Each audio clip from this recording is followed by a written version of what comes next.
Hi everyone, this is Neha Saini in front of you. आपका बहुत बहुत स्वागत है अपनी फिजिक्स की क्लास में, जिसमें हम सब लोग हमारा जो फिजिक्स का सिलेबस है उसको कंप्लीट करने वाले थे।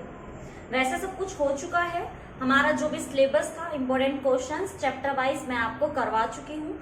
4 चैप्टर्स में जो भी इंपॉर्टेंट टॉपिक्स थे या जो स्किप हो गए थे, जो आपके प्रीवियस ईयर क्वेश्चंस थे, वो सभी मैं आपको करा चुकी हूँ। हमारा जो 5th चैप्टर है प्रॉपर्टीज ऑफ मैटर, उसमें हम लोग 2 पार्ट्स हमारे कर चुके थे। उसमें जो न्यूमेरिकल्स पैटर्न थे किस किस पे, यंग मॉडुलस ऑफ इलास्टिसिटी पे, उसकी कॉन्सेप्ट भी मैं आपको करा चुकी हूँ, न्यूमेरिकल्स भी करा चुकी हूँ। उसके बाद हमने क्या देखा था कि हमारा जो बल्क मॉडुलस ऑफ इलास्टिसिटी होता है उसमें कौन कौन से पैटर्न्स आते हैं, कौन कौन से फॉर्मूला यूज्ड होते हैं, ये सारी टर्म्स हम बहुत अच्छे से एकदम क्लियर कर चुके थे। उसके बाद मैंने आपको कहा था कि हमारा एक लास्ट पार्ट है वो रह जाता है, तो आज हम उसी लास्ट पार्ट के बारे में बात करेंगे, जो कि होता है हमारा शेयर मॉडुलस ऑफ इलास्टिसिटी। देखिए, जैसे कि मैं आपसे हमेशा बोलती हूँ, कभी भी किसी कॉन्सेप्ट को करने के लिए, या मैं कहूँ कि किसी भी न्यूमेरिकल को करने के लिए, एग्जैक्टली उस टॉपिक के ऊपर आपको कॉन्सेप्ट क्लियर होना चाहिए। जैसे जब मैंने आपको कराया था हमारा यंग मॉडुलस ऑफ इलास्टिसिटी, तो मैंने आपको बताया था कि उसमें सबसे पहले आपको स्ट्रेस और स्ट्रेन के बारे में जानकारी होना कंपलसरी है। जिसमें मैंने आपको बताया था जो स्ट्रेस होता है वो टोटली हमारा प्रेशर होता है। जब हम किसी भी सरफेस पे, किसी सॉलिड या किसी भी ऑब्जेक्ट की सरफेस के किसी एरिया पे फोर्स अप्लाई करते हैं, ध्यान से सुनिए क्या कह रही हूँ, किसी भी सरफेस के एरिया पर जब हम फोर्स अप्लाई करते हैं, ये मेरे पास कोई भी एक सरफेस है, ये कंप्लीट इसका सरफेस है, लेकिन इस सरफेस के किसी एक एरिया पर जब मैं क्या लगा रही हूँ, फोर्स लगा रही हूँ, तो वो स्ट्रेस बन जाता है। तो स्ट्रेस का मतलब क्या होता है, फोर्स अपॉन एरिया। और ये चीज आप जानते हैं, फोर्स अपॉन एरिया प्रेशर भी होता है, जिसकी यूनिट पास्कल भी होती है और न्यूटन पर मीटर स्क्वायर भी होती है। तो मैं ये सब आपको क्यों बता रही हूँ, क्योंकि जब आप ये टॉपिक करेंगे, जो मैंने आपके सामने यहाँ पे बोर्ड पे न्यूमेरिकल्स लिखे हैं, ये एक्चुअल में हमारा शेयर जो मॉडुलस होता है उस पर डिपेंडेंट रहते हैं। लेकिन ये आपको तभी समझ में आएगा जब आपको जो हमारा यंग मॉडुलस ऑफ इलास्टिसिटी है और हमारा जो शेयरिंग, जो हमारा बल्क मॉडुलस ऑफ इलास्टिसिटी है वो समझ में आ जाएगा। तब कहने का मतलब क्या है, जब आप लोग बात करते हैं सिर्फ और सिर्फ यंग मॉडुलस ऑफ इलास्टिसिटी की, तो वो आपका क्या होता है, स्ट्रेस और स्ट्रेन। जब हम बात करते हैं बल्क के बारे में, तो वहां पे आ जाती है वॉल्यूम। तो वॉल्यूम हो चुकी, लेंथ हो चुकी, तो ये यहाँ पे शेयरिंग क्या है, तो शेयरिंग जो होता है एक्चुअल में वहां पे चेंजमेंट तो लेंथ में ही होता है, बट उसकी लेंथ इंक्रीज या डिक्रीज नहीं होती। वहां पे जो चेंजमेंट आता है वो चेंजमेंट एंगल पे आता है। तो ये जो शेयरिंग स्ट्रेन होता है वो टोटली एंड टोटली डिपेंड करता है आपके एंगल पे, कि किसी ऑब्जेक्ट के ऊपर फोर्स लगा के आप किस तरह से उसको डिस्प्लेस कर रहे हैं। फॉर एग्जाम्पल, अगर मेरे पास बुक है और बुक के ऊपर अगर मैं फोर्स लगाती हूँ, इसको स्ट्रेच करती हूँ, खींचती हूँ, और ये ऊपर तक आ जाता है, तो ये हमारा क्या बन जाता है, स्ट्रेन। यानी कि पहले इसकी ओरिजिनल लेंथ कितनी थी और अब इसकी ओरिजिनल लेंथ कितनी हो गई। लेकिन अगर मैं बात करूं वॉल्यूम की, अगर मैं इसको दबाकर इसकी वॉल्यूम डिक्रीज कर पाऊं, तो ये हमारा क्या बन जाएगा, बल्क मॉडुलस। बट शेयरिंग में क्या होता है, शेयरिंग में ध्यान से देखिए, कोई भी ऑब्जेक्ट होता है, जब आप उसके किसी भी एरिया पर फोर्स लगाते हैं, फॉर एग्जाम्पल इस एरिया पर मैं फोर्स लगा रही हूँ कुछ इस तरह से। अगर ये बुक थोड़ी मोटी होती तो मैं आपको ज्यादा अच्छे से दिखा पाती, लेकिन जब मैं इसके इस एरिया पे फोर्स लगाती हूँ, ये थोड़ा सा एंगल पे घूम जाती है, देखिए मुड़ जाती है आगे की तरफ। ये अगर आप किसी भी डब्बे पे करते हैं, जो हमारे पास बॉक्स वगैरह होते हैं, कोई भी आपके घर पे बॉक्स होगा, आप जब उसके ऊपर फोर्स लगाएंगे तो उसकी थोड़ी सी शेप चेंज हो जाती है। जब बहुत ज्यादा फोर्स लगाते हैं तो ये वाला हिस्सा जो ऐसे रहता है वो थोड़ा सा ऐसे सरक जाता है। तो वो जो एंगल पहले 90 था, इस सरफेस के साथ जो 90 था, अब थोड़ा आगे झुकने की वजह से वो एंगल आपका कम हो चुका है। तो यही क्या होता है, इसी को ही हम बोलते हैं शेयरिंग स्ट्रेन। ठीक है, तो इसमें क्या है, इसमें समझने का सिर्फ एक ही होता है कि चेंजमेंट तो लेंथ में ही आ रहा है। क्योंकि देखिए, पहले इसकी जो लेंथ थी बुक की वो बिल्कुल एकदम सीधी थी, लेकिन जब मैंने इसके ऊपर फोर्स अप्लाई किया इसके कुछ एरिया पे, तो आप देखते हैं चेंज इन लेंथ में थोड़ा सा क्या हो गया, डिफरेंस हो गया, वैल्यू वही है लेकिन सिर्फ कॉन्फ़िगरेशन चेंज हो जाती है। कॉन्फ़िगरेशन का मतलब क्या होता है? कॉन्फ़िगरेशन का मतलब होता है शेप या साइज में कुछ चेंजमेंट हो जाना। तो अभी मैं यहाँ पे आपको क्या समझा रही हूँ कि शियरिंग स्ट्रेन आखिर में होता क्या है। जो हम शियर की बात करते हैं ये क्या होता है, ये कौन सी इलास्टिसिटी होती है। तो इसमें आप क्या रखेंगे, क्या बताएंगे आप कि जब कुछ एंगल पे क्या आ जाए, थोड़ा सा डिफरेंस आ जाए, या हम कहें कि उसके कॉन्फ़िगरेशन में, साइज में या शेप में जब कोई डिफरेंस आ जाता है तो वो हमारा होता है शियरिंग। क्या? शियरिंग मॉडुलस ऑफ इलास्टिसिटी, ऐसा आप बोल सकते हो। ठीक है, तो इसमें सिर्फ आपको किस पे ध्यान देना होता है? आपकी लेंथ पे और एंगल पे। दूसरी बात, इसको डिनोट किससे करते हैं? इसको डिनोट करते हैं जी से, और इसका जो फॉर्मूला होता है, चलिए फॉर्मूले के ऊपर आते हैं, क्योंकि हमें एग्जैक्टली हमारा न्यूमेरिकल करना है। और हमारा जो न्यूमेरिकल है वो न्यूमेरिकल कब होगा? जब आपको क्या होगा, ये जो हमारा टॉपिक है, टॉपिक मतलब हमारी जो ये वैल्यूज हैं, ये जब आपको समझ में आ जाएंगी, एग्जैक्टली जब आपको फॉर्मूला समझ में आ जाएगा तभी तो आप कर पाओगे। क्योंकि सिंपली बात है कि जब तक आपको फॉर्मूला नहीं आएगा तो आप न्यूमेरिकल कैसे कर पाओगे? सिर्फ और सिर्फ कॉन्सेप्ट करने से तो बात नहीं बनेगी ना। न्यूमेरिकल्स में आपको फॉर्मूले की ज्यादा जरूरत पड़ती है। तो एग्जैक्टली मैं आपको यहाँ पे फॉर्मूला भी बताऊंगी कि कौन सा फॉर्मूला हम इसमें यूज करेंगे और क्यों करेंगे। ठीक है, तो स्टार्ट करें फिर हमारा शियर मॉडुलस। तो देखो बच्चों, शियर मॉडुलस क्या होता है? हम किसकी बात कर रहे हैं? शियर मॉडुलस की। शियर मॉडुलस, इसको डिनोट करते हैं हम जी से। जैसा कि हम जानते हैं शियर मॉडुलस ऑफ इलास्टिसिटी, जो हमारा मॉडुलस ऑफ इलास्टिसिटी होता है, एक्चुअल में वो क्या होता है? वो होता है हमारा स्ट्रेस बाय स्ट्रेन, यही होता है। अब आपको एक बात बता दूं मैं यहाँ पे कि हमारा जो स्ट्रेस होता है वो तो सब में सेम रहता है। क्या होता है वो? Force upon area.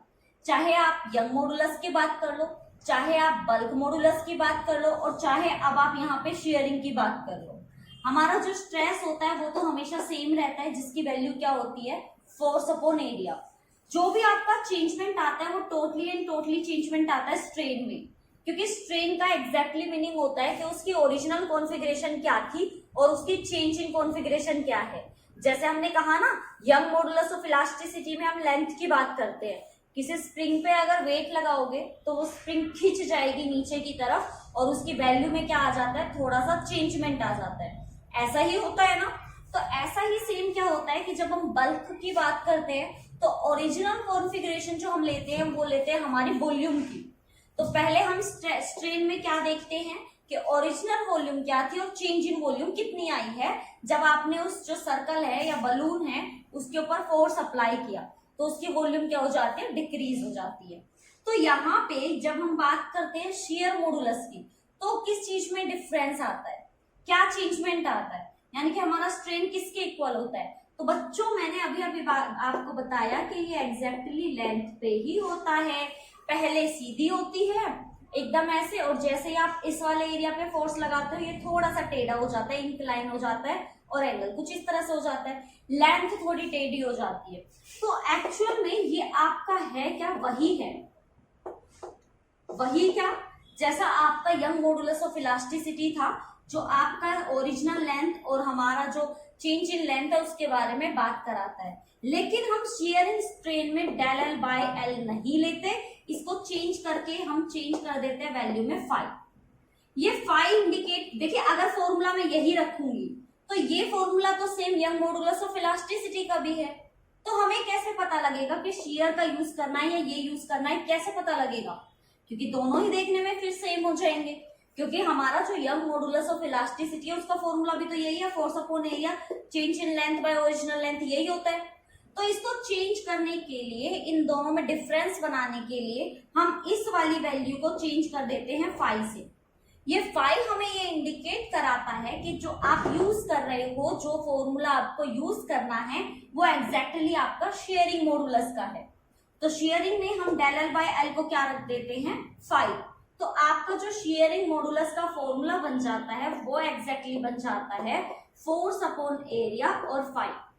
फाई दोबारा से बता दूं, where phi is equal to del L by L, यानी कि आपकी change in length by original length. तो भाई ये आपका फॉर्मूला है जो आपको क्या करना है, यूज करना है। अच्छे से इस फॉर्मूले को देख लीजिए, क्योंकि अभी आप जो न्यूमेरिकल करने वाले हो, इस न्यूमेरिकल में आपके यही फॉर्मूले क्या होंगे, यूज होंगे। आपसे कंसेप्चुअल क्वेश्चन में ये भी पूछा जा सकता है कि जो शेयरिंग स्ट्रेन होता है वो आपका किस किस पर डिपेंड करता है। किस किस पर डिपेंड करता है का क्या मतलब है कि हमारा जो जी है वो कौन कौन सी वैल्यू पर बेस्ड है। तो आप यहाँ पे देख सकते हैं, आप किसी भी फॉर्मूला से पता लगा सकते हैं कि कोई वैल्यू किस किस पर डिपेंड करती है। आपको जस्ट उसका क्या पता होना चाहिए, फॉर्मूला पता होना चाहिए। तो आपको यहाँ फॉर्मूले से ही पता लग रहा है कि जो हमारा जी है, जो हमारा शेयर मॉडुलस है, वो डिपेंड कर रहा है कि आप किसी भी एरिया पे कितना फोर्स लगा रहे हो और उसकी लेंथ में कितना कितना चेंजमेंट आ रहा है। तो फटाफट से इसको आप लोग नोट डाउन कर लीजिए, क्योंकि जो अब मैं आपको न्यूमेरिकल्स कराने वाली हूँ, इन दोनों के दोनों न्यूमेरिकल्स में आपकी यही वैल्यू, यही फॉर्मूला यूज होने वाला है। जैसा कि हमेशा बोलती हूँ, कॉन्सेप्ट बहुत ज्यादा जरूरी है। सिर्फ चीजों को रटना जरूरी नहीं होता है अगर नॉलेज चाहते हो तो। क्योंकि देखिए, जब आप कोई ऐसा, मान लीजिए कि जब आपका डिप्लोमा फिनिश हो जाएगा, जब आप लोग जॉब के लिए जाओगे, तो बहुत सी ऐसी जगह होती हैं जहां पे आपकी नॉलेज काम आती है, और कहाँ पे कौन सी नॉलेज काम आ जाए एग्जैक्टली ये इंसान को पता ही नहीं रहता है। तो अपनी नॉलेज को बनाए रखिए। अभी नॉलेज लेने का टाइम है, मौका मिल रहा है, तो नॉलेज लेते रहिए, समझते रहिए, ताकि आपको आगे जाके कोई भी प्रॉब्लम ना हो। तो फटाफट से इसको नोट डाउन कर लीजिए, इसको याद कर लीजिए, क्योंकि अब जब मैं आपको न्यूमेरिकल कराऊंगी तब आपसे ही पूछूंगी। कर दूं इरेज? फटाफट से इसको नोट डाउन कर लो या स्क्रीनशॉट ले लो, जो आपको अच्छा लगे आप उस तरह से कर सकते हो, बस आपको कंफर्टेबल होना चाहिए। तो भाई ये तो हो गया हमारा जो कॉन्सेप्ट था, न्यूमेरिकल से रिलेटेड कहूं या फिर टॉपिक से रिलेटेड कहूं, जो भी आप कहना चाहें वो कह सकते हैं। आपका जो मेन काम था मेरा कराने का, वो मैंने करा दिया है। मेन कॉन्सेप्ट कराना था वो हो चुका है। अब आपके लिए न्यूमेरिकल ज्यादा टफ है नहीं। अब मैं जो ये न्यूमेरिकल लेने वाली हूँ, यही टाइप बनते हैं इसको करने के। इससे बाहर कोई भी, मतलब इसके अलावा कोई भी आपके सिलेबस में नहीं आएगा। आपके एग्जाम में इसके अलावा कोई भी पैटर्न नहीं आएगा, क्योंकि जो पैटर्न बनते हैं, जो प्रीवियस ईयर में पैटर्न है, उसी से ही मैं आपको ये क्वेश्चंस करा रही हूँ। वैसे आपको बुक्स में मिल जाएंगे, लेकिन अगर आप प्रीवियस ईयर में देखेंगे तो सिर्फ स्टेटमेंट को थोड़ा सा चेंज कर दिया गया है। जो मैं आपको करा रही हूँ उसी टाइप से कराया गया है। कॉन्सेप्ट को मैं पहले से ही इस तरह से आपको कंफर्म करा रही हूँ, ताकि आपको किसी भी तरह का कॉन्सेप्ट दे दे, किसी भी तरह की स्टेटमेंट दे दे, फटाक से कर दोगे। सिर्फ शर्त एक है, ध्यान से करते रहो, प्रैक्टिस एक बार जरूर करनी है। तो चलो भाई, without any waste of time, हमारा जो यहाँ पे फर्स्ट क्वेश्चन है, हमारा जो फर्स्ट न्यूमेरिकल है, उसके स्टेटमेंट पढ़ते हैं, देखते हैं स्टेटमेंट में क्या है। आप लोग चाहें तो एक बार स्टेटमेंट को देख सकते हैं, पढ़ सकते हैं। अगर आपको लगता है कि आप ये क्वेश्चन खुद से कर सकते हैं तो बहुत अच्छी बात है, आप लोग एक बार करके देख लीजिए इसको। तो चलिए फिर स्टार्ट करते हैं। हमारा जो फर्स्ट क्वेश्चन है, वो क्वेश्चन में सबसे पहले बोला गया है, two parallel and opposite forces each 4000। तो भाई सबसे पहले तो यहाँ पे फोर्स की बात की गई है। ये जो फोर्स आपका लग रहा है वो 4000 का लग रहा है, 4000 न्यूटन का। Are applied tangentially to the upper and lower faces. भाई ध्यान से सुनो, छोटी छोटी बातें होती हैं, छोटी छोटी चीजें होती हैं। ये छोटे छोटे टर्म्स जो है ना, यही इंपोर्टेंट होते हैं। क्वेश्चन में बोला टेंजेंशियली, तो बेटा मैं आपको बता दूं, टेंजेंशियली का मतलब होता है कि मान लीजिए कि ये आपकी नोटबुक है। अगर मैं इस नोटबुक पे, बुक पे ऐसे फोर्स अप्लाई कर रही हूं, ऐसे, ये आपका होता है परपेंडिकुलर। क्या होगा ये? परपेंडिकुलर। ठीक है, आप अगर ऐसे फोर्स लगाओगे, इसको ऐसे समझने की कोशिश करो।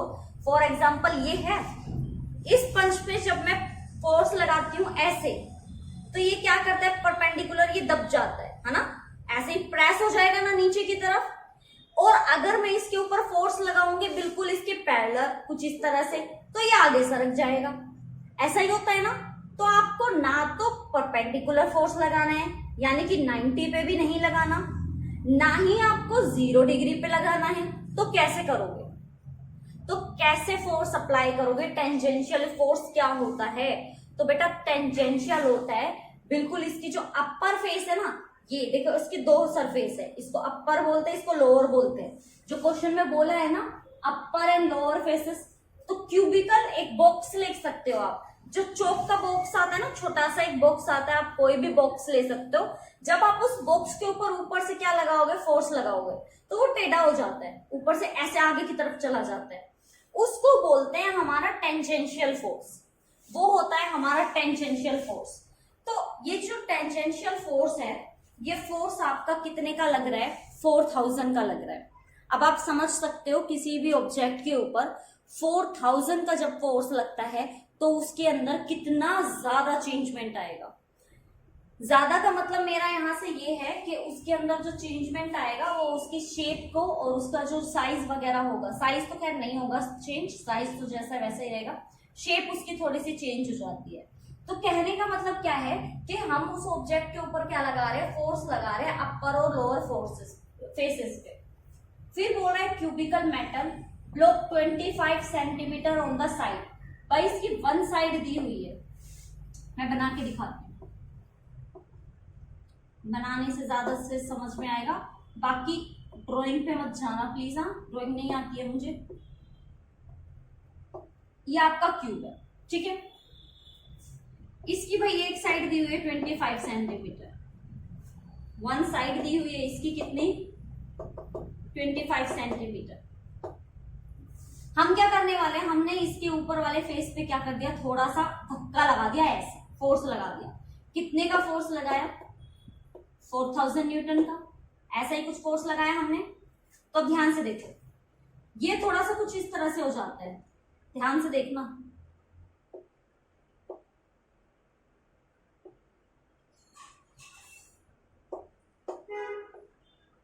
जब ये बिल्कुल सीधा था, ऐसे था, ऐसे, और जैसे ही हमने इसके ऊपर क्या लगाया, एक्सटर्नल फोर्स लगाया 4000 का, ये चेंज होके हो गया ऐसा टेढ़ा एकदम ऐसे। तो बेटा ये जो चेंजमेंट आया ना, ये आपका होता है फाई का, क्योंकि लेंथ में कुछ ना कुछ क्या आया है, चेंजमेंट आया है। तो आप क्या कह सकते हो कि ये जो चेंजमेंट है, हमें ये चेंजमेंट निकालना है।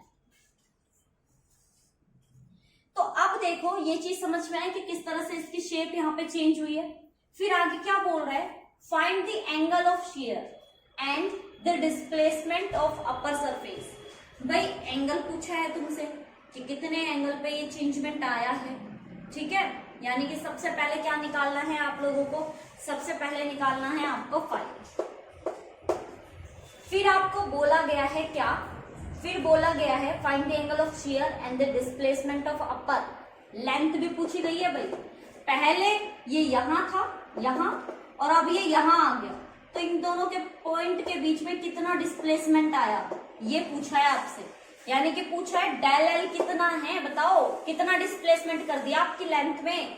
फिर कहा गया है relative to the lower surface, क्योंकि लोअर सरफेस लगभग आपका वहीं रहता है, जो चेंजमेंट आता है वो अपर पार्ट में इस पॉइंट पे आता है, क्योंकि ये वाला पॉइंट पहले ऐसा था, फोर्स लगाते थोड़ा टेढ़ा हो जाता है। फिर बोल रहा है the share modulus for the metal, यानी कि आपको जी ऑलरेडी गिवन है, और वो जी आपका गिवन है 80 इंटू 10⁻⁹ न्यूटन मीटर स्क्वायर। तो भाई देख लीजिए ये वैल्यूज हैं जो आपके यहाँ पे गिवन है। आपको जस्ट क्या करना है, जो आपको निकालने के लिए बोला गया है वो बोला गया है सबसे पहले तो एंगल, कि एंगल फाइंड आउट करिए। ये जो एंगल हमारा डिस्टेंस के बीच में आया है, जब फोर्स लगाने के बाद जो हमारे डिस्प्लेसमेंट आया है जिस लाइन के बीच में, उसका एंगल पूछा है। देन उसके बाद पूछा है कि कितना उसका जो मेन लाइन थी उसके डिस्प्लेसमेंट। देखिए दो चीजें ही पूछी हैं, एक तो ये एंगल पूछा है कि कितने एंगल पे ये मूव करेगा, और दूसरा हमारी ये जो लेंथ चेंजमेंट हुई है, क्योंकि लेंथ पहले ये थी अब वो थोड़ा टेढ़ा आ गया, तो डिस्प्लेसमेंट पूछ रहा है। देखिए इस पे ध्यान से देखिए, मैं आपको डार्क करके दिखाती हूँ। मैं चाहती हूँ ये कि क्वेश्चन को आप एक बार अच्छे से समझ ले, सेकंड क्वेश्चन फिर अपने आप कर लोगे। देखो पहले ये लेंथ ऐसे थी, जैसे इसके ऊपर फोर्स लगाए ऐसा हो गया कुछ इस टाइप से, तो कितना डिस्प्लेसमेंट हुआ खुद देखो, इतना डिस्प्लेसमेंट हुआ। तो ये जो डिस्प्लेसमेंट है ये पूछा गया है आपसे कि ये डिस्प्लेसमेंट कितना है, ठीक है। तो आइए चलिए फिर स्टार्ट करते हैं हमारा क्वेश्चन का आंसर निकालना। तो सबसे पहले देखो एरिया ऑफ क्रॉस सेक्शन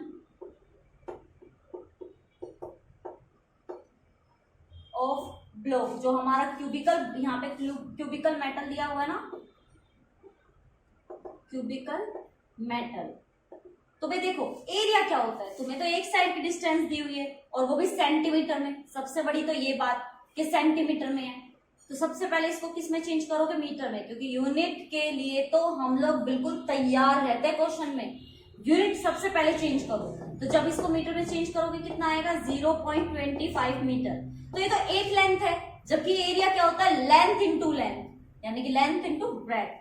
तो इसका क्या हो जाएगा, लेंथ इंटू लेंथ कितनी आ जाएगी, 0.25 इंटू 0.25। कोई कंफ्यूजन होनी तो नहीं चाहिए। अब हमें क्या करना है, जस्ट हमारा अप्लाई करना है फॉर्मूला। सो वी नो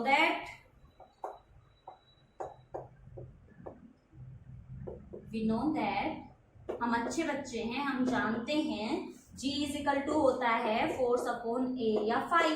लेकिन हमें तो फाई निकालना है क्योंकि G तो हमें दे रखा है, तो हम फाई निकालेंगे, हमारे पास आ जाएगा फोर्स अपॉन एरिया और G। देखो भाई सारे बच्चे इसको चेकआउट करो, फॉर्मूला समझ में आया मैंने क्या किया है, कुछ समझ में भी आ रहा है या बस ऐसे ही मैं ही कराई जा रही हूँ, मैं ही ऊपर से करे जा रही हूँ, बच्चों को कुछ समझ में ही ना आए, ऐसा नहीं होना चाहिए। तो भाई ये हमारे क्या है, हमारा मेन फॉर्मूला निकल के आ गया, क्योंकि एग्जैक्टली हमसे क्या पूछा था कि भैया फाई निकालो, पहले एंगल निकालो। फोर्स आपको ऑलरेडी यहाँ पे गिवन है, फोर्स आपको गिवन है 4000 का, एरिया कितना है आपका 0.25, 0.25 और G की वैल्यू आपको कितने गिवन है, ये है आपकी 80 इंटू 10⁻⁹। तो भाई क्या क्या आपका कैंसिल आउट हो रहा है, यहाँ से 2 0, यहाँ से 2 0, यानी कि 1 2 3 4।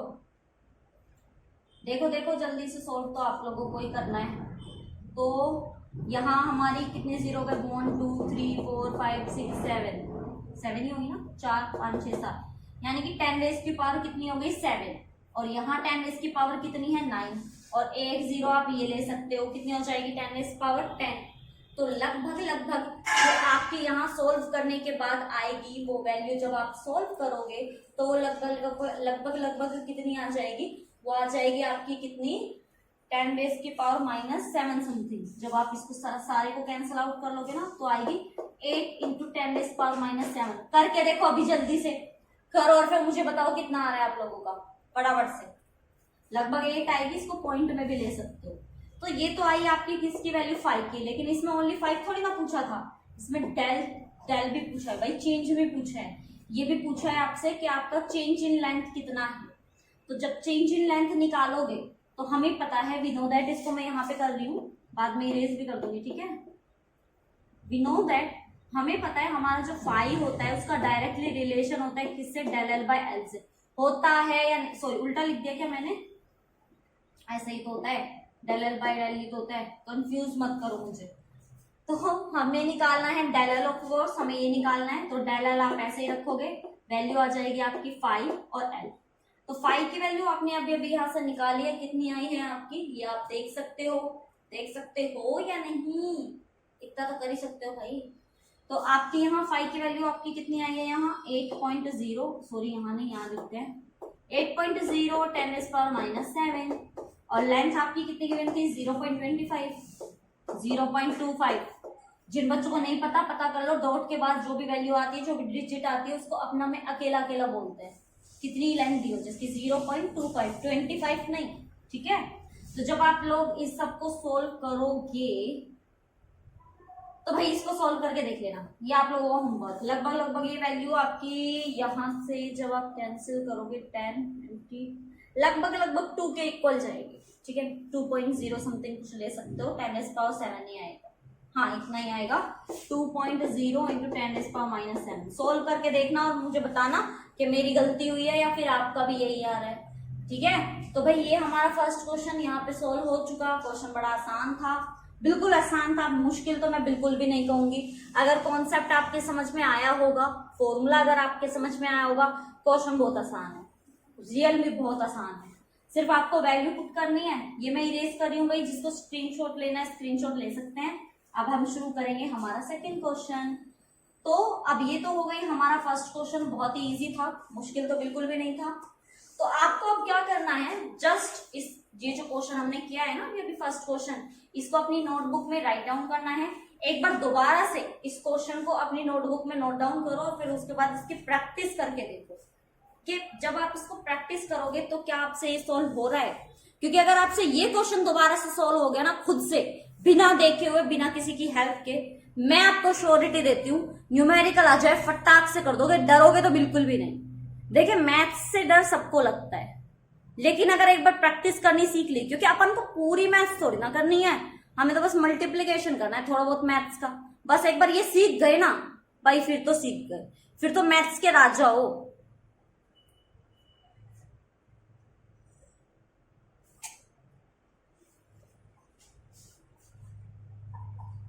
गया।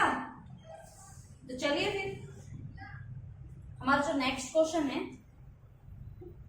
उसकी बात करते हैं। तो जब आप नेक्स्ट क्वेश्चन को देखेंगे, ये क्वेश्चन आपका जो ये फॉर्मूला मैंने अभी भी लिखवाया ना, इस पे बेस्ड ही है, कुछ भी ऐसा ही डिफरेंट नहीं है कि भाई बहुत ज्यादा टफ है।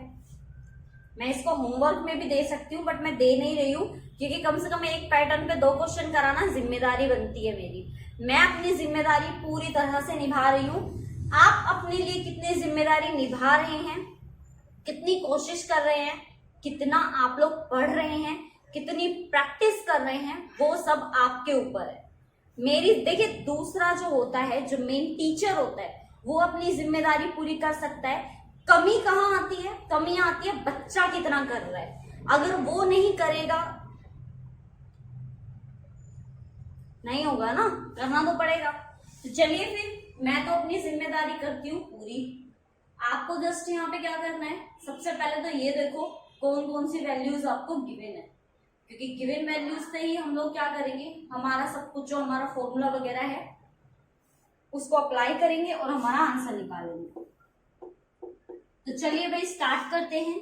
क्वेश्चन में हमें स्टेटमेंट में क्या है, मजाक को थोड़ा सा साइड में करते हैं, थोड़ा सा सीरियस हो जाते हैं, क्योंकि सीरियस से ही नंबर मिलेंगे, मजाक से नंबर नहीं मिलेंगे। तो यहाँ पे बोला गया है steel plate of face area, area आपको पहले गिवन है। यहाँ पे देखिए लेंथ गिवन थी, यहाँ कंफ्यूज मत होना, मुझे पता है कई बच्चे सोचेंगे साइड दी हुई है तो 25 सेंटीमीटर उसका एरिया है। ये उसका एरिया नहीं है, ये उसकी साइड गिवन है। साइड का मतलब बस एक साइड गिवन है, जबकि हम लोग एरिया में क्या लेते हैं, साइड इंटू साइड, याद रखना, ठीक है। तो यहाँ पे एरिया गिवन है, अब साइड गिवन नहीं है, पूरा एरिया दिया गया है, कभी इसमें भी 4 इंटू 4 करो तो एरिया हमें कितना गिवन है, 4 सेंटीमीटर स्क्वायर। देन उसके बाद बोला गया है एंड थिकनेस 0.5 सेंटीमीटर। भाई थिकनेस भी गिवन है, थिकनेस हमें कितनी गिवन है, 0.5 सेंटीमीटर। इज फिक्स्ड, बोला है फिक्स्ड है, देखते हैं कितनी देर तक फिक्स रहता है। Rigid at the lower surface A tangential force of 10 Newton.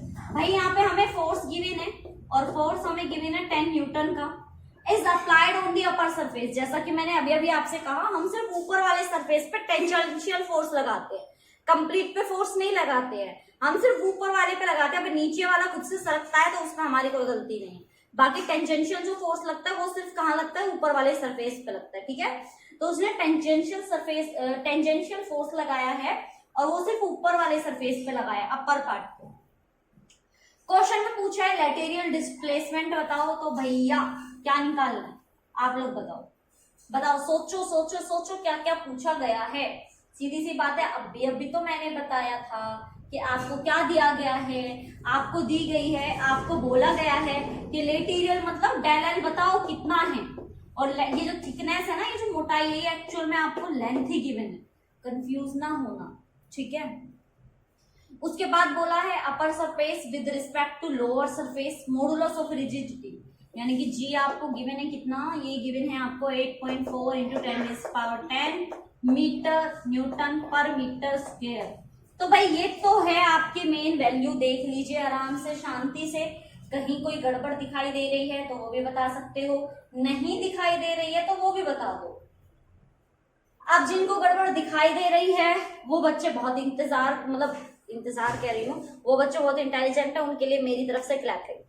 लेकिन अगर जिनको नहीं गड़बड़ दिखाई दे रही है उनको मेरी तरफ से चाटा, तो अब मैं बताती हूँ गड़बड़ क्या है। क्वेश्चन को ध्यान से देखो, जब आप इन सभी गिवन वैल्यूज को देखते हो, ध्यान से देखो, जब आप इन सभी गिवन वैल्यूज को देखते हो, माइंड में फटाफट से घंटी बजनी चाहिए, यहां तो गड़बड़ है। गड़बड़ क्या है? न्यूटन पर मीटर स्क्वायर, न्यूटन, और यहाँ क्या दिया हुआ है? सेंटीमीटर। सेंटीमीटर। गड़बड़ कहाँ? सिर्फ और सिर्फ यूनिट में, ऐसा यूनिट, और हमारी जो यूनिट है कौन सी? सीजीएस। तो हमें सबसे पहले किसको चेंज करना है? हमारे जो यूनिट्स है उनको। हमेशा क्वेश्चन कराते हुए पहली बात मैंने यही बोली है कि बेटा सबसे पहले यूनिट चेक करो, न्यूमेरिकल में चेक करो, यूनिट में कोई गड़बड़ तो नहीं है, हमारे लिए कोई यहाँ पे जाल तो नहीं बिछा रखा। सीधा सीधा वैल्यू रखोगे तो समझ गए ना। तो 4 सेंटीमीटर स्क्वायर है ना यहाँ पे, तो हमें क्या करना है? बताओ हमें क्या करना है? हमें इसको चेंज करना है। तो जब आप करोगे नीचे 1/100 तो 2 बार आएगा, क्योंकि सेंटीमीटर स्क्वायर है, एरिया है, तो आपका ये हो जाएगा 4 × 10⁻⁻⁴ metre. That is clear. Next 0.5, ये तो आपका ऐसे ही रहेगा 0.5 10⁻², क्योंकि सेंटीमीटर को मीटर से चेंज करोगे नीचे आ जाएगा डिवाइड में 100, और 100 आपका ऊपर जाएगा तो क्या हो जाएगा? 10⁻²। तो ये तो हमने जो हमारा जो भी गड़बड़ हमें करके दे रखी थी, ये सोचा था बच्चे गलत कर देंगे, बच्चों को तो पता ही नहीं है, लेकिन हमारे बच्चों को सब पता है, कॉन्सेप्ट आता है, हमने सीखा है, हमें पता है। न्यूमेरिकल में सबसे पहले जो वैल्यू गिवन है स्टेटमेंट पढ़ने के बाद, उसमें हम लोग सबसे पहले फोकस करते हैं हमारी यूनिट्स में, कि यूनिट हमारी जो दी गई है वो सारी एक ही यूनिट में हो, या तो सारी सीजीएस में हो या सारी एसआई में हो। लेकिन अगर आपको आधी एसआई में दे रखी है, आधी सीजीएस में दे रखी है, तो आपको चेंज करना है सीजीएस की वैल्यू को एसआई में, जैसा कि हमने यहाँ पे किया है। दैट्स क्लियर, समझ में आया? आ गया होगा। चलो तो फिर अब हमें लगाना है हमारा फॉर्मूला। फॉर्मूले पे आते हैं। सो वी नो दैट, हम जानते हैं, हम क्या जानते हैं? हम जानते हैं G = क्या होता है? Force by area phi. कहीं पे भी फाई की वैल्यू नहीं दे रखी, कहीं पे भी ये नहीं बोल रखा कि फाई की वैल्यू ये है। तो हम यहाँ पे ये जानते हैं, हमें लेंथ पूछिए, और लेंथ और फाई का क्या रिलेशन होता है बताओ? लेंथ और फाई का रिलेशन होता है del L × L। तो हमें एग्जैक्टली जो फॉर्मूला यूज करना है वो ये है प्यारे बच्चों, जो हमें फॉर्मूला यूज करना है वो ये है, क्योंकि हमें लेंथ ऑलरेडी गिवन है और del L पूछा है। हम फाई को डायरेक्ट नहीं रख सकते, क्योंकि ना तो फाई के बारे में कोई वैल्यू दी है, ना ही फाई के बारे में पूछा गया है। तो ये छोटे छोटे कॉन्सेप्ट है, प्लीज याद रखना। तो अब जी निकालना शुरू करते हैं। हमारे फोर्स की वैल्यू कितनी गिवन है? फोर्स हमें दिया गया 10 न्यूटन। लेंथ हमें दी गई है भाई 0.5 × 10⁻²। उसके बाद आपका एरिया यहाँ पे गिवन है 4 × 10⁻⁴, और यहाँ पे del L भाई, ये यहाँ पे देखिए, यहाँ पे del L हमें फाइंड करना है। ये del L जाएगा यहाँ, G आएगा वहां, तो del L जब आप निकालोगे तो 10 × 0.5 × 10⁻², और नीचे आ जाएगा आपका 4 × 10⁻⁴, और G की वैल्यू आपकी कितनी गिवन है? 8.4 × 10⁻10। फटाफट से सोल्व करो। मैं आपको 30 सेकंड देती हूँ, फटाफट से खुद से सोल्व करो, फटाफट जल्दी से सोल्व करके देखो कि सोल्व होता है या नहीं। नहीं होगा तो भाई करना पड़ेगा, क्या करें, करना तो पड़ेगा। तो भाई जब आप इसको सोल्व करोगे तो आप देखो कैसे सोल्व करते, कुछ करना नहीं होता है। पहले तो जिसका पॉइंट है वो पॉइंट हटा दो, इसके पॉइंट से इसका पॉइंट कैंसिल, ठीक है। यहाँ बचा हमारे पास ये, ऊपर 10 की पावर देखो, नीचे 10 की पावर देखो। देखो जब आप इस 10 की पावर 4 को ऊपर लाओगे तो ये पॉजिटिव हो जाएगा, तो ये हो गया आपका 10 की पावर 4, और इसको नीचे लाओगे क्योंकि ये क्या है तुम्हारा नेगेटिव। अब सबकी पावर ऐड करो, 4 5, तो यहां बचा आपका 5 × 10⁻⁵। 84 4 करके देख लो, अपना खुद से इतना तो कर ही सकते हो। पावर देखो 10 × 12 हो गया, ठीक है। तो जब आप इसको सोल्व करोगे तो भाई करो कितना आएगा। जब आप इसको पूरे को सोल्व करोगे तो सोचो सोचो सोचो कितना आएगा, फटाफट से जल्दी से करो करो। इतना मैंने कर दिया, बाकी का आप लोग खुद करोगे। तो जब आप लोग इसको सॉल्व कर लोगे, इसको मल्टीप्लाई करने के बाद भी आपकी जो जीरो वगैरह आएगी, आंसर आपका मैं यहाँ लिख रही हूँ, खुद से सॉल्व कर लेना। 1.5 इंटू 10⁻⁹ और सारे बच्चे मुझे बताएंगे लेंथ की यूनिट होती है मीटर। तो हमारा भाई ये आंसर आ चुका है जो हमसे पूछा गया था कि हमारा जो चेंज इन लेंथ है वो कितना होगा। क्वेश्चन बहुत आसान था, सिर्फ हमें थोड़ा सा दिमाग लगाना था। दिमाग भी हमें सिर्फ तब तक ही लगाना था, तब तक हमें ये देखना था कि हमारे जो यहाँ पे वैल्यू निकल के आती है, यानी कि जो फॉर्मूले में पाई है उसको कैसे चेंज करेंगे। थोड़ा सा दिमाग लगाओगे तो क्वेश्चन आराम से हो जाएगा। तो यहाँ पे हमने जो शेयर पे डिपेंडेंट हमारे दो न्यूमेरिकल थे, जो पैटर्न हमारा बनता है ये पैटर्न मैं आपको करा चुकी हूँ। अब थोड़ा सा सीरियस होके इस दोनों क्वेश्चंस की स्टेटमेंट को लिख लीजिए, खुद से सोल्व करके देखिए कि आपसे होता है या नहीं होता है। होप सो हो जाएगा, इतना कुछ मुश्किल नहीं था। फॉर्मूला बेस्ड क्वेश्चन है, जब फॉर्मूला बेस्ड होता है अगर कोई भी कॉन्सेप्ट नहीं लगते हैं तो मुझे नहीं लगता क्वेश्चन को करने में कोई भी समस्या होगी। तो ये तो हमारा यहाँ पे जो कॉन्सेप्ट होता है ये मैं अब यहाँ पे फिनिश करती हूँ। हमारा एक नया जो एक न्यूमेरिकल बनता है वो हमारा करेंगे हम लोग पॉइजन्स पे। सबसे पहले इसको नोट डाउन कर लो, इनके नोट्स बना लो। अब चलिए फिर उसके बाद करेंगे हमारी नेक्स्ट जो टॉपिक है उसकी बात। तब तक आपके लिए चाहे इसको काम समझो, चाहे आप लोग इसको अपनी कुछ भी समझो, भाई होमवर्क समझो, कुछ भी समझो, इसको फटाफट से प्लीज सॉल्व करो। हमने हमारे न्यूमेरिकल्स कर लिए थे जो कि हमारे 3 मोस्ट इंपोर्टेंट टॉपिक्स पे डिपेंडेंट थे। हमने हमारा यंग मॉडुलस ऑफ इलास्टिसिटी कर लिया है, हमारा जो बल्क मॉडुलस ऑफ इलास्टिसिटी थी उससे रिलेटेड न्यूमेरिकल्स भी कर लिए हैं, कॉन्सेप्ट भी देख लिया है। अब हम जो करने वाले हैं, और हाँ शेयरिंग वाला भी हम कर चुके हैं। सारे जितने भी इंपॉर्टेंट टॉपिक्स थे लगभग उनके सबके हमारे न्यूमेरिकल्स हो गए हैं। अब हमें एग्जैक्टली क्या देखना है कि हमारा जो चैप्टर है यानी कि प्रॉपर्टीज ऑफ मैटर, उस पे अदर टाइप के जो न्यूमेरिकल्स हैं यानी कि जो कॉन्सेप्ट बनते हैं जिन पे न्यूमेरिकल्स आ सकते हैं, या मैं ये कहूँ कि उन टॉपिक से जो हमने टॉपिक्स किए हैं उनसे अदर भी कुछ फॉर्मूलाज होते हैं जो शायद अभी आपको नहीं पता। तो जैसा कि मैं आपसे हमेशा बोलती हूँ, सिर्फ और सिर्फ रटना नहीं है, चैप्टर को सिर्फ एक ऊपर से लाइन पे से नहीं देखना है, हमें एग्जैक्टली जो चैप्टर में हमें एग्जैक्टली समझाने की कोशिश की गई है हम उसके बारे में बात करेंगे। जितने भी प्रेशर हमारे थे यानी कि जो हमारा स्ट्रेस होता है जिसको हम फोर्स अपॉन एरिया बोलते हैं, वो हम सभी ऑब्जेक्ट्स पे देख चुके हैं, सभी मैटर पे बात कर चुके हैं। सॉलिड के बारे में देख चुके हैं हम लोग, सॉलिड में हमने देखा था कैसे किस तरह से आपकी लेंथ में चेंजमेंट हो जाता है। फ्लूइड में हमने वॉल्यूम में देख लिया है, गैस में हमने सब कुछ देख लिया है कि किस तरह से हमारा जो सिस्टम है वो लेंथ के ऊपर डिपेंडेंट होता है, कितना ओरिजिनली हम उस पर काम कर सकते हैं। ये सारी की सारी चीजें जब आप लास्ट में मशीनें वगैरह के बारे में वर्क करना शुरू करते हो तब आपकी बहुत ज्यादा यूज होती है। तो आज हम जो करने वाले हैं ना वो हम अलग तरह का एक प्रेशर देखने वाले हैं। इसको वैसे जो मैं आपको टॉपिक कराने वाली हूँ ये कोई टॉपिक पे डिपेंडेंट नहीं है। एक्चुअली आपने अगर नाम सुना हो, चैप्टर में हमारा एक बहुत ही बढ़िया सा एक टॉपिक होता है जिसको बोलते हैं हाइड्रो, सुना है कुछ थोड़ा हाइड्रोलिक समथिंग कुछ सुना होगा आपने। ये जो होता है इसमें क्या होता है, बहुत से टाइप होते हैं हमारे, इसको हाइड्रोलिक प्रेशर भी बात करते हैं। उसमें क्या होता है कि हमारा कोई भी एक सिस्टम होता है उसमें अलग अलग जगह से क्या लगाया जाता है, प्रेशर लगाया जाता है। और ये प्रेशर क्या करता है, ये प्रेशर अगर आप एक जगह लगाते हो तो बाकी के पॉइंट्स पे भी क्या लगता है, बहुत ज्यादा क्या पड़ता है, इफेक्ट पड़ता है। मैं इसको आपको बलून से कराती, लेकिन बलून अभी मेरे पास है नहीं, बलून से आप बहुत अच्छे से समझते। लेकिन आप इसको थोड़ा सा सपोज करके चलो, मान लीजिए कि हमारे पास कोई भी एक बलून है। जब हम बलून को, मान लीजिए बलून में आप लोग एयर भर रहे हो या फिर आपने उसके अंदर पानी भरा हुआ है, एज योर विश, जो भी आप अज्यूम करना चाहो। जब आप उसको किसी भी दो जगह से प्रेस करते हो बीच में से, तो वो ऊपर से थोड़ा सा बाहर निकल आता है। देखा है ये चीज आपने? तो हमारा जो हाइड्रोलिक प्रेशर होता है, या मैं बात करूं जो हाइड्रोलिक, ये जो हाइड्रोलिक वर्ड जो मैं यहाँ पे बार बार वर्ड यूज कर रही हूँ, हाइड्रोलिक का मतलब होता है किसी भी चीज को ऊपर या नीचे करना। जैसे आपने इंजेक्शन में देखा होगा, इंजेक्शन में जब दवाई को भरा जाता है तो उसको जब प्रेस किया जाता है तो जो लिक्विड होता है, जो हमारे पास जो मेडिसिन की जो लिक्विड होता है वो आगे की तरफ निकलता है प्रेशर लगाने से। तो ये जो प्रेशर होता है ये किसी भी ऑब्जेक्ट के ऊपर लगाया जा सकता है।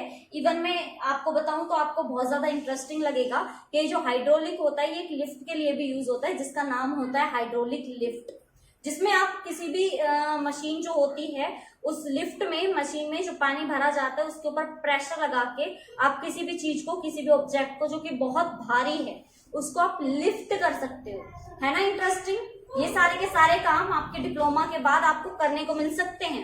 ठीक है, ये अलग अलग डिपार्टमेंट पे डिपेंड करता है कि आप किस डिपार्टमेंट पे मतलब किस डिपार्टमेंट से आप कनेक्टेड हो।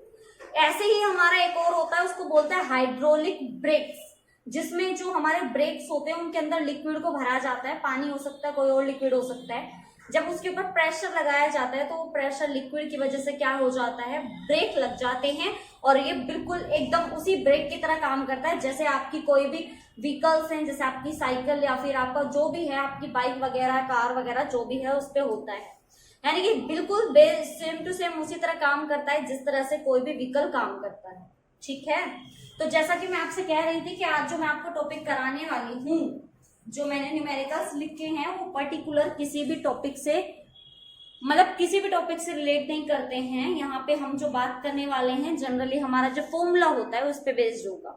ठीक है, आई थिंक बहुत ज्यादा बोल गई मैं, तो क्या आपको बताना जरूरी था, सिर्फ सिंपली आई और यहाँ पे आपको न्यूमेरिकल्स कराना स्टार्ट कर दूं तो मेरे लिए ये एनफ नहीं है। थोड़ा सा आपको जानकारी देना भी जरूरी है कि हम ऐसा कर रहे हैं, क्यों कर रहे हैं, इसके पीछे का रीजन क्या है, ये सब भी हमें पता होना चाहिए, क्योंकि जब तक नॉलेज नहीं लोगे तब तक पता नहीं लगेगा। तो देखिए अब हम क्या करने वाले हैं, अब आती हूँ मैं थोड़ा सा टॉपिक के ऊपर, वैसे टॉपिक पे ही थी मैं, सॉरी।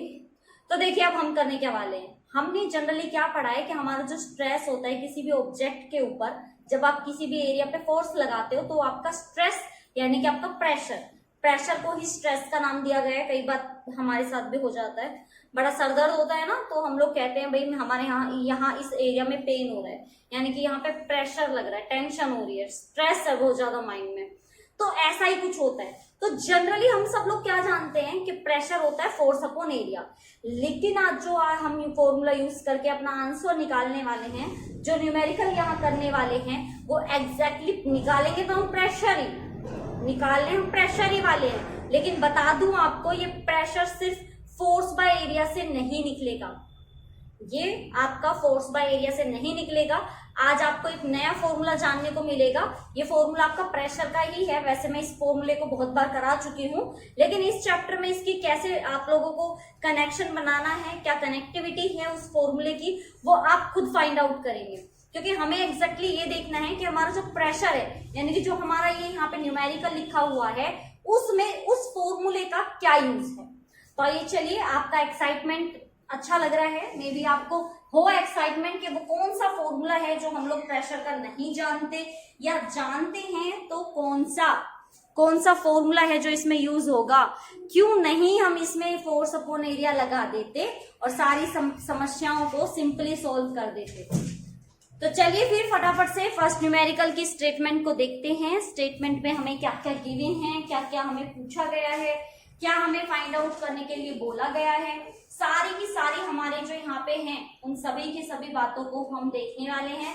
तो चलिए फिर फटाफट से शुरू करते हैं हमारी स्टेटमेंट को पढ़ना, और स्टेटमेंट में जो भी गिवन वैल्यूज हैं उनको साथ साथ लिखेंगे। और अब मैं दोबारा से चेक करूंगी मेरे बच्चों को अब तक याद है या नहीं कि सबसे पहले स्टेटमेंट में क्या चेक करना होता है। चलिए तो फिर बिना देरी किए हुए स्टार्ट करते हैं हमारे स्टेटमेंट में गिवन जितनी भी चीजें हैं उनको देखना। तो भाई चलो स्टार्ट करते हैं हमारे क्वेश्चंस को। क्वेश्चंस में क्या क्या दिया गया है, क्या क्या आपका यहाँ पे पूछा गया है उसके बारे में।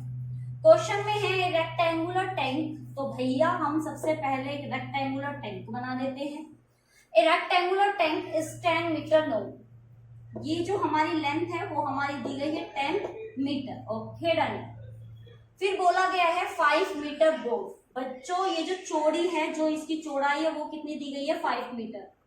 तो सबसे पहली बात तो हमारी क्या होगी कि हमारा जो एरिया होगा वो कितना हो जाएगा, सबसे पहले तो यही फाइंड आउट कर लो, एरिया ऑफ द बॉटम। तो कितना हो जाएगा, 10 आपकी लेंथ है और 5 आपकी क्या दी गई है चौड़ाई, तो कितना हो जाएगा 50 मीटर स्क्वायर। ये आपके क्या दिया हुआ है एरिया, एक्चुअली दिया नहीं हुआ, हमने बनाया है क्योंकि हम लोग इंटेलिजेंट बच्चे हैं और हमें पता है ना, है या नहीं है। फिर बोला गया है 3 मीटर हाई, 3 मीटर क्या किया गया है, हाई दिया गया है ये, यानी कि हमारी हाइट जो है, भाई ये थोड़ी सी मिस्टेक हो गई, यहाँ से 10 है, यहाँ से 3 है, ठीक है। हाइट तो हमें अलग से दे रखी है कितनी, 3 मीटर। तो हमें सिर्फ बॉटम की निकाली तो कितनी हो गई, 10 × 5 50। फिर बोला गया it is filled to the brim with water of density, density भी हमें गिवन है, वाओ, डेंसिटी हमें कितने गिवन है, 10 kg पर मीटर क्यूब, मीटर क्यूब उसके यूनिट में आता है। कैलकुलेट द थ्रस्ट, पूछा गया है थ्रस्ट फाइंड आउट कीजिए at the bottom and walls of the tank due to hydrostatic pressure, जिसमें जी की वैल्यू आपको लेनी है 9.8 मीटर पर सेकेंड स्क्वायर। तो भाई ये सारी की सारी आपकी चीजें हैं जो आपको यहाँ पे गिवन है। अब वो क्यों गिवन है, कैसे गिवन है, वो सब आप लोग अब तक जान चुके होंगे, सारी चीजें हमने यहाँ पे नोट डाउन कर ली है। अब आप मुझे बताएंगे अच्छे बच्चों की तरह कि बेटा सबसे पहले यूनिट्स चेक करो, क्या क्वेश्चन में जो हमें वैल्यूज गिवन हैं उन सबके यूनिट एसआई में हैं, चेक कर लो। एरिया ठीक है मीटर स्क्वायर, हाइट हमें मीटर में दी है, देन उसके बाद हमारी डेंसिटी भी बिल्कुल एसआई में ही है, जी की वैल्यू भी एसआई में ही है। तो लगभग जितने भी टर्म्स हमें दी गई है यहाँ पे वो सारी की सारी हमें किस में दी गई है, एसआई यूनिट में दी गई है। तो अब हमें क्या करना है, हमें निकालना है प्रेशर। तो प्रेशर हमें पता है, प्रेशर नॉर्मली बच्चों को लगता है pressure is equal to force upon area, लेकिन मैंने कहा ये तो यूज ही नहीं करने वाले, कहीं पे फोर्स की बात ही नहीं करी, कैसे करोगे, नहीं होगा। तो हम लोग कहते हैं कि हमारे पास एक और फॉर्मूला होता है हमारे प्रेशर का, जो होता है हमारा H रो G। जब आप इस फॉर्मूले को एग्जाम में लिखेंगे अपनी नोटबुक में, अपने एग्जाम की जो आपकी आंसर शीट होगी उसमें, तो आप इसको मेंशन करेंगे, pressure is equal to height, density और ग्रेविटी, सबको मेंशन करके आएंगे। Where H is equal to height, rho density, G acceleration due to gravity.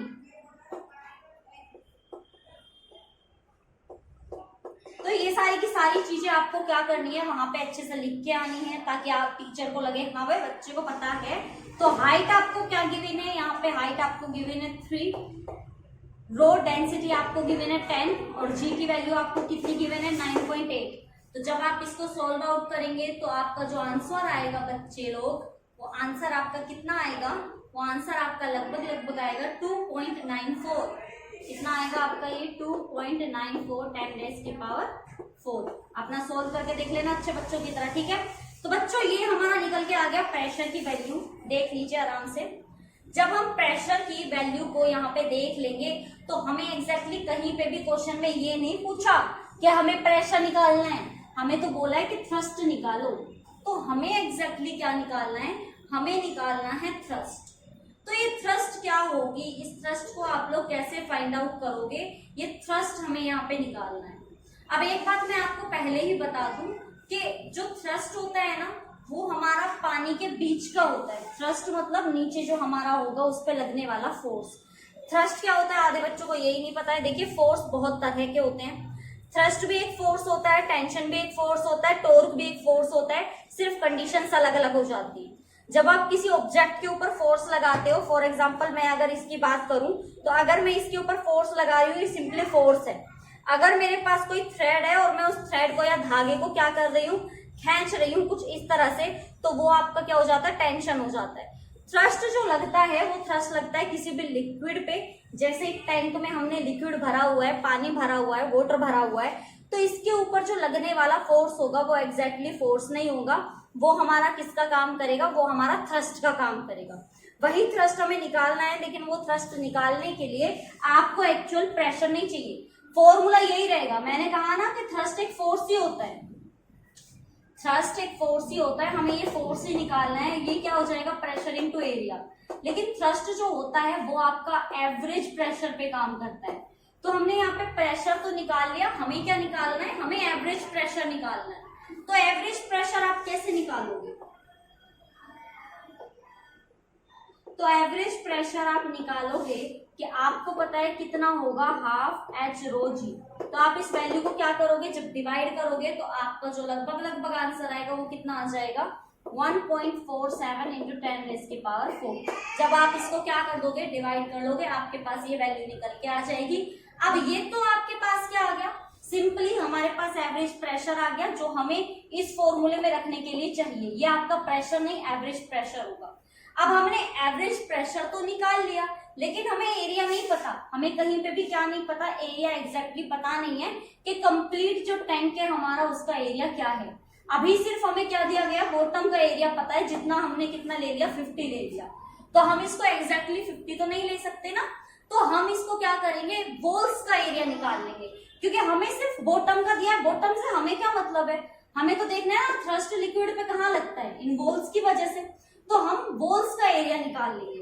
तो हम क्या करेंगे, हम लिखेंगे एरिया ऑफ वॉल्स। ये चीजें समझते हो, चलो मैं ऐसा क्यों कर रही हूँ, ऐसा क्यों दिया गया है, क्योंकि हमें बॉटम का एरिया दिया है, और बॉटम का एरिया हमें दिया है इसलिए ताकि हमें कंफ्यूज कर दिया जाए।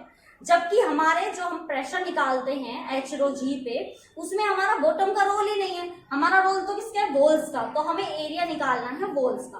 तो वॉल्स का एरिया कैसे निकालोगे, 2 इंटू लेंथ इंटू ब्रेथ, और हमें दोनों वॉल्स का निकालना है, तो क्या हो जाएगा 2 into length into breadth plus 2 into length into breadth. तो सिंपली क्या करना है, तुम्हें इसको सॉल्व आउट करना है और हमारा क्या आ जाएगा आंसर।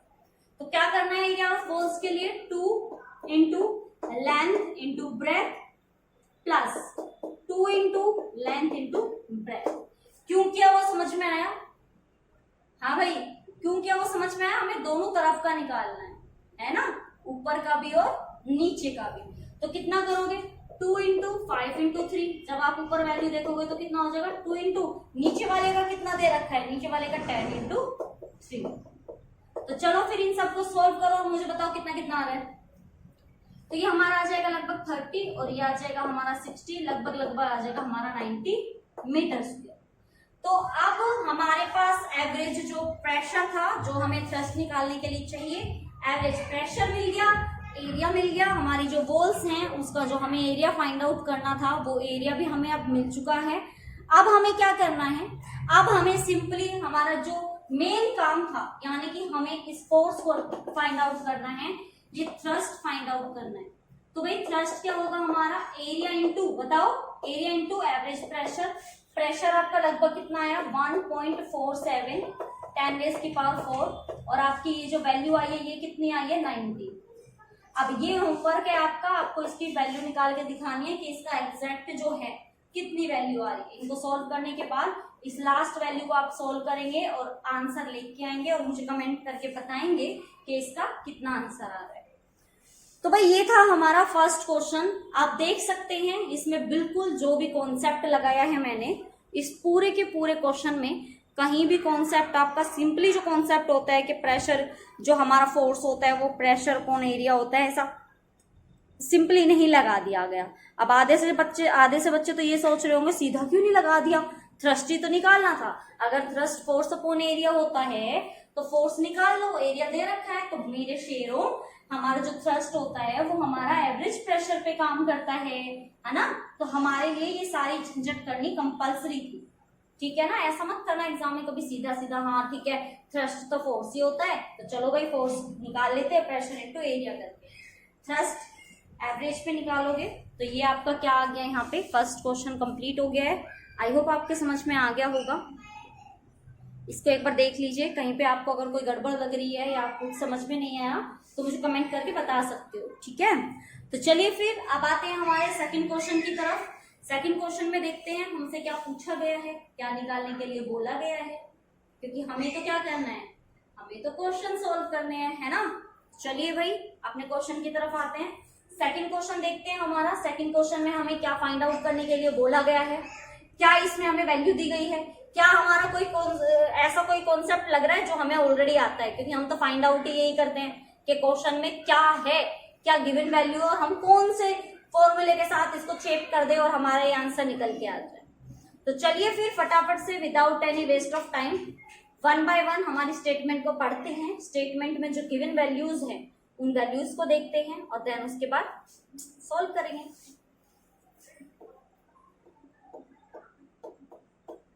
अगर आप लोग सिर्फ माइंड में एक चीज रखोगे ना कि इतने सारे न्यूमेरिकल्स हो गए, इतने सारे पैटर्न्स हो गए, तो सिर्फ और सिर्फ है ना दिमाग पे बर्डन आएगा, बहुत ज्यादा टेंशन हो जाएगी। दिमाग बस एक ही बात कहेगा, भाई इतने कॉन्सेप्ट, इतने क्वेश्चंस हमसे तो ना हो पाएगा। देखिए मैं बिल्कुल मानती हूँ बहुत ज्यादा टॉपिक हो चुके हैं, बहुत ज्यादा इसमें हमारा जो न्यूमेरिकल है, फिफ्थ चैप्टर है ही सारा का सारा न्यूमेरिकल्स का, है ना। उसमें ज्यादातर अगर आप ये कहोगे ना कि कोई कॉन्सेप्ट लेके आओ, तो कॉन्सेप्ट में भी सीधा सा न्यूमेरिकल के साथ साथ फॉर्मूला आ जाता है। तो इस चैप्टर में आपको ना जनरली थोड़ा सा फोकस देने की जरूरत है, थोड़ी सा फोकस की ही बात है, बाकी कुछ भी कंफ्यूजन ऐसी है नहीं। अगर आप एक बार, सिर्फ एक बार इसकी प्रैक्टिस भी कर लोगे ना, सिर्फ एक ही बार, तो भी सब कुछ अपने आप होता चला जाएगा। फिर उसके बाद आप कितने न्यूमेरिकल करो, कितने क्वेश्चंस करो, इतना बर्डन नहीं लगेगा आपको। चलो भाई स्टार्ट करते हैं। क्वेश्चन में, स्टेटमेंट में सबसे पहले जो गिवन है उस वैल्यू को चेकआउट करते हैं कि कौन सी वैल्यू हमें गिवन है। कहा है ए मैन वेट 60 kg। तो भाई वेट यानी कि उसका जो मास है वो आपको यहाँ पे गिवन है, मास आपको दिया है 60 kg। ओके, बोला है स्टैंडिंग ऑन अ फ्लोर, जैसे मैं हूं, मेरा वेट वैसे 60 है नहीं, मैं अभी किस पे खड़ी हूँ, फ्लोर पे खड़ी हूँ, बट मेरा मास अभी 60 नहीं है, ठीक है। लेकिन सपोज कर लो कि मैं खड़ी हूँ, आप खड़े हो, कोई भी खड़ा है, आसपास किसी को देख लो, किसी को अज्यूम कर लो कि कोई खड़ा हुआ है, उसका मास 60 kg है। The area of his feet, area भी दिया हुआ है,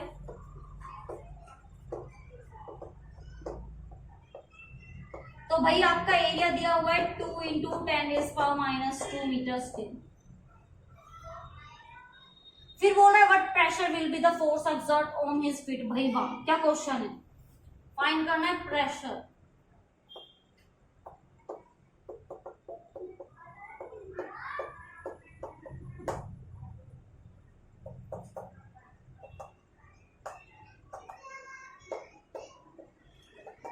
कह रहा है कि धरती माता का, मतलब जो वेट मैं इसके ऊपर लगा रही हूँ, तो धरती माता कितना फोर्स उसके ऊपर लग रहा है, वो कितना फोर्स फील कर रही है, आई मीन प्रेशर फील कर रही है मेरे वेट की वजह से, आपके वेट की वजह से।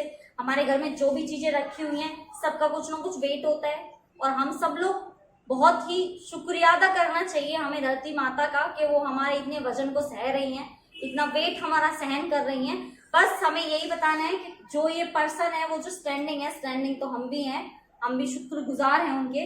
लेकिन फिलहाल क्वेश्चन की बात करते हैं। जो वेट लग रहा है, हमारा जो वेट है वो कितना फोर्स अप्लाई कर रहा है, सॉरी कितना प्रेशर अप्लाई कर रहा है, जो हमारा मतलब हमारा जो फ्लोर है उसके ऊपर। अब देखिए प्रेशर की बात यहाँ पे की गई है, तो आप खुद जानते हैं कि प्रेशर जो होता है वो होता है हमारा फोर्स अपॉन एरिया। इसमें कोई कंफ्यूजन वाली बात है नहीं, हमें पता है कि प्रेशर हमारा फोर्स अपॉन एरिया होता है। लेकिन कोई भी क्वेश्चन में आपको फोर्स की बात नहीं की गई है, लेकिन मैं आपको बता दूं कि फोर्स वैसे तो होता है हमारा मास इनटू एक्सेलरेशन। ये चीजें मैं आपको पहले ही सिखा चुकी हूँ। क्वेश्चन में अगर आपको वो चीज गिवन नहीं है जिसकी नीड आपको है, जैसे अभी फॉर्मूले में फोर्स की जरूरत है लेकिन फोर्स दिया नहीं गया है, लेकिन आप थोड़ा डीप तो जा सकते हैं, क्योंकि हमें नॉलेज है, हमें पता है फोर्स की वैल्यू क्या होती है, मास इनटू एक्सेलरेशन।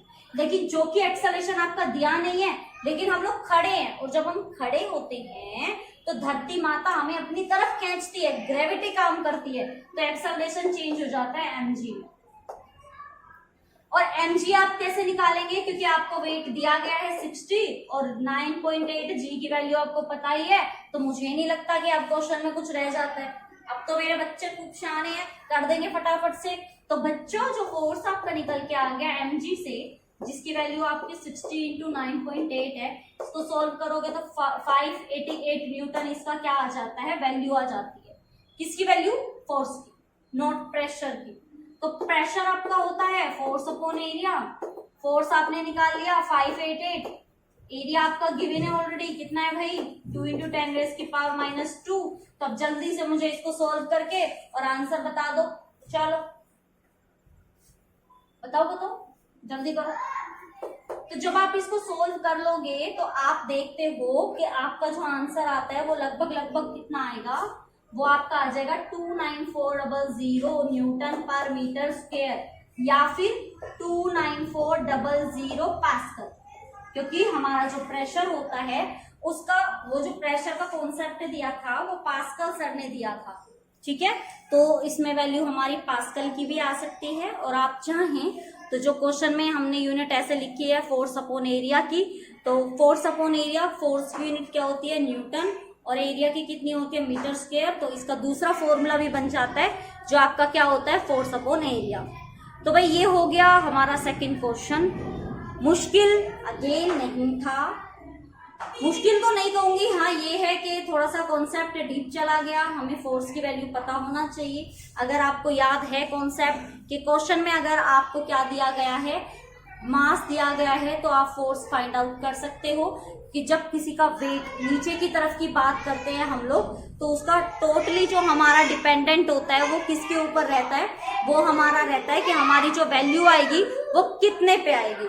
तो हम लोग इसको क्या कर सकते हैं, हम लोग इसमें फाइंड आउट कर सकते हैं हमारी वैल्यूज को, कि हमारा अगर डीप कोई ऐसा फॉर्मूला दे दिया जिसमें वैल्यू नहीं है लेकिन उसमें हमें हिंट दे दी, जैसे इस क्वेश्चन में हमें मास दे दिया ना, तो हम इससे फोर्स निकाल सकते हैं, क्योंकि हमें पता है फोर्स मास इनटू एक्सेलरेशन होता है। और जब हाइट की बात की जाए तो एक्सेलरेशन किस में चेंज हो जाता है, एक्सेलरेशन ड्यू टू ग्रेविटी में। तो ये थे हमारे इंपॉर्टेंट कुछ क्वेश्चंस। आई होप आपके बहुत अच्छे से समझ में आ गए होंगे, बिल्कुल भी मुश्किल नहीं था। ये जो मैंने आपको क्वेश्चन कराया है, इस टाइप के क्वेश्चंस आपको बहुत देखने को मिल जाएंगे। इस तरह के क्वेश्चन मेनली आपके जो हैं गवर्नमेंट एग्जाम्स जो होते हैं ना आपके स्ट्रीम से रिलेटेड, उसमें इस तरह के क्वेश्चंस बहुत देखे जाते हैं। क्योंकि देखिए ये वाला जो फॉर्मूला है ये तो हम लोग 5th क्लास से पढ़ते हुए आ रहे हैं। जब हम कभी 5th क्लास में थे, 5th 6th 7th 8th 9th 10th हमने यही पढ़ा था कि प्रेशर होता है हमारा फोर्स अपॉन एरिया। लेकिन ये जो कॉन्सेप्ट है आपका, जो हाइड्रोलिक लिफ्ट होती है, यानी कि मैं बात करूं तो आप अब बड़े हो गए हो, कॉलेज में हो, तो अब आपके लिए प्रेशर का फॉर्मूला सिर्फ फोर्स अपॉन एरिया नहीं रह गया है। अब थोड़ा सा आपको और अप लेवल की सोचना पड़ेगा, और आपका जो फॉर्मूला हो गया अब हो गया एच रो जी, जिसमें एच आपका क्या करेगा, हाइट का काम करेगा, रो आपका डेंसिटी का काम करेगा, और जी आपका ग्रेविटी का काम करेगा। यानी कि जब आपको किसी भी टैंक के बारे में बात की जाएगी, जैसे कि हमने यहाँ एक टैंक लिया हुआ है, तो यहाँ पे थोड़ा सा आपको फोकस करना होगा क्वेश्चन की स्टेटमेंट में कि क्वेश्चन की नीड क्या क्या है, उसमें आपको स्टेटमेंट में क्या क्या गिवन है और आपको कौन कौन से कॉन्सेप्ट एग्जैक्टली पता है। अगर आप उससे मैचअप खुद को कर पाएंगे तो मुझे नहीं लगता आपके लिए कोई भी समस्या आने वाली है या आपको कोई कंफ्यूजन होने वाली है। बहुत आसान होने वाला है आपके लिए ये चैप्टर जो है। थोड़ा सा टिपिकल मैं भी कहना चाहूंगी कि आपके लिए थोड़ा सा न्यूमेरिकल वाइज थोड़ा ज्यादा हो गया है, लेकिन हाँ अगर आप 1 by 1 वीडियो को देखते हुए कॉन्सेप्ट को साथ साथ करने की कोशिश करेंगे तो फिर आपको कोई भी मतलब कंफ्यूजन नहीं होगी, ना ही आपको कोई भी समस्या आएगी। लेकिन अगर आपने थोड़ी भी लापरवाही करने की कोशिश की तो देखिए ये कितना इजी न्यूमेरिकल था।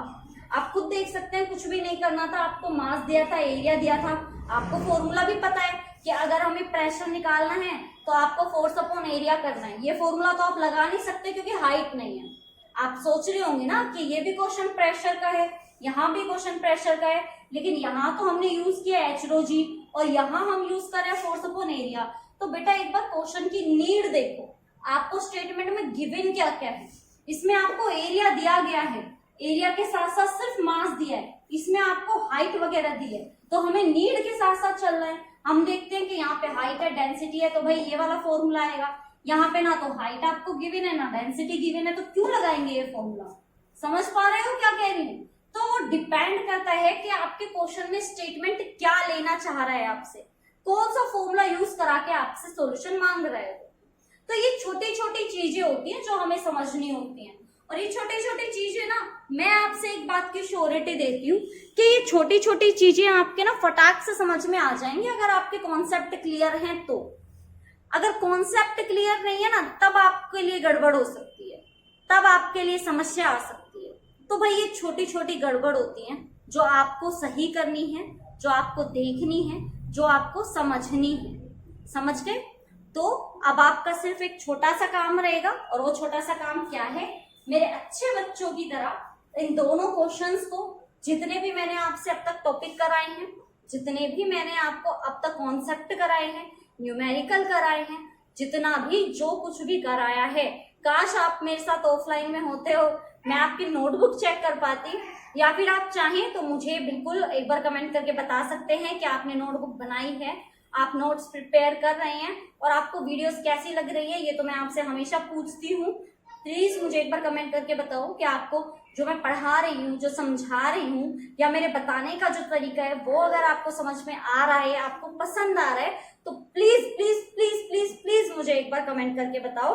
और हाँ, वीडियो को लाइक कर दो। जो कमेंट नहीं करना चाहते वो वीडियो को लाइक कर दो। मैं उनके लाइक से समझ जाऊंगी कि आपको मेरी वीडियोस पसंद आ रही हैं, समझ में आ रही हैं, क्योंकि मेरा जो मेन मोटिव है वो आपको समझाने का है। तो आई होप आपको समझ में आ रही हूँ, जो मैं कराती हूँ वो समझ में आता हो।